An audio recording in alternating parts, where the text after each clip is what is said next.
కంచెలపాలెంలో వీధిలో కలిసి మేము తిరుగుతున్నప్పుడు అపూర్వ స్వాగతం, ప్రజల్లో ఒక స్పష్టమైన మార్పు కోసం ఎదురు చూస్తున్న పరిస్థితి కనపడుతోంది. వాస్తవంగా తెనాలి పట్టణానికి దగ్గరున్న గ్రామాల్లో కూడా ఏమాత్రం పట్టించుకోలేని పరిస్థితి 5 సంవత్సరాల్లో కూడా. అభివృద్ధి కార్యక్రమాలు ఎక్కడా చేయలేదు, చిన్న వంతెనల నిర్మాణంలో కూడా చేసుకోలేకపోయారు. అదేవిధంగా సంక్షేమం విషయంలో కూడా ఎంతోమంది పాపం పెన్షన్ రాలేదనే విషయం మా దృష్టికి తీసుకొచ్చారు. పక్షవాతం వచ్చి ఎదురు చూస్తున్నారు ప్రభుత్వం నుంచి సాయం అందుతుందని 2 సంవత్సరాలు 3 సంవత్సరాల నుంచి. కొంతమందిని చాలా క్లియర్గా పార్టీల పరంగా వీళ్ళు తెలుగుదేశం పార్టీకి సంబంధించిన వ్యక్తులని చెప్పి వాళ్ళకి ఇల్లు నిర్మాణం విషయంలో కూడా వివక్ష చూపించారు. కష్టపడి పాపం వాళ్ళు కూలీ పనులు చేసుకుని చిన్న ఇల్లు కట్టుకుంటుంటే కూడా రూపాయి ఆర్థిక సాయం ఇప్పుడు రాలేదు. ఇది చాలా దుర్మార్గం. ప్రభుత్వంలో ఉన్నప్పుడు అందరినీ సమానంగా చూడాల్సిన బాధ్యత మనపైన ఉంటుంది.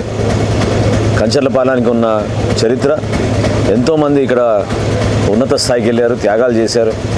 ఇక్కడ ఈరోజు పల్లెల్లో ప్రత్యేకంగా వాళ్ళు ప్రతిరోజు పనికి వెళ్ళి కష్టపడి ఒక మంచి సంస్కారం సంస్కృతి కలిగిన వ్యక్తులు ఈ ప్రాంతం వాళ్ళని కూడా ఈ విధంగా ఇబ్బంది పెట్టడం చాలా బాధాకరం.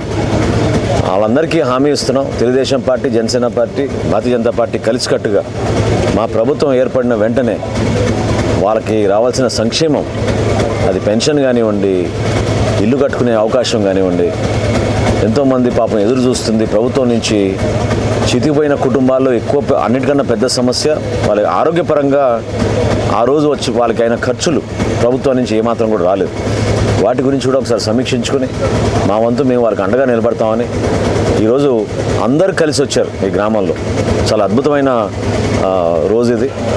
ప్రతి ఒక్కరూ గ్రామంలో ఒకే ఆలోచనతో ఒక మార్పు కోసం మన వంతు మనం సహకారం అందించాలి, సాయం అందించాలనే ఉద్దేశంతో ఈరోజు 3 పార్టీలు కూడా మేము ప్రచారం చేసుకుంటూ ప్రజల్లోకి వెళ్ళాం.